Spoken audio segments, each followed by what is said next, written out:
Hi friends, అందరికీ చాలా thanks అండి. సబ్స్క్రైబ్ చేసుకున్న వాళ్ళందరికీ చాలామంది కామెంట్స్ పెట్టిన వాళ్ళందరికీ కూడా చాలా థ్యాంక్స్ అండి.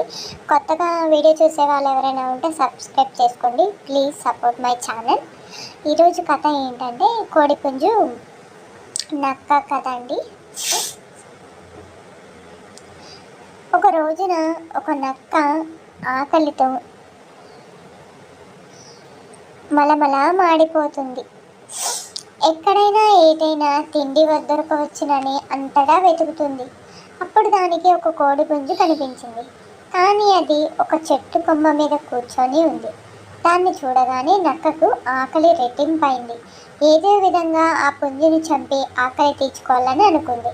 మెల్లగా ఆ చెట్టు వద్దకు వచ్చి, మిత్రమా, ఆకాశవాణి నుండి నిన్న ఒక వార్త వినిపించింది. ఇక మీదట జంతువులన్నీ కలిసిమెలిసి స్నేహితుల్లాగా జీవించాలంట. అందుచేత కిందకురా, మన మసలుకుందాం అంది. ఆ జిత్తులు వారి నక్క చెప్పే దాంట్లో నిజం ఎంతో ఈ కోడిపుంజుకు తెలుసు. అందుచేత అది అవును, ఆ వార్త నేను కూడా విన్నాను అంది. లోపల కోడిపుంజు నక్క బారి నుండి ఎలా తప్పించుకోవాలో ఆలోచిస్తుంది.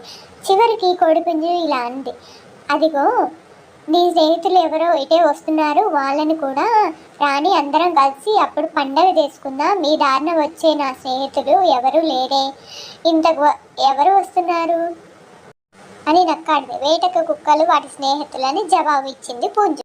వినగానే నక్క హడలెత్తిపోయి వణకడం మొదలుపెట్టింది. వాటి కంట పడితే చావడం ఖాయమనుకుంది నక్క. అలా భయంతో వణికిపోతూ ఉన్నావు ఎందుకు అని అడిగింది కోడిపుంజు. అందుకు నక్క, వాళ్ళు బహుశా నిన్నటి వార్త వినలేదేమో అనుకుంటాను అని అక్కడి నుండి పరిగెత్తి పారిపోయింది.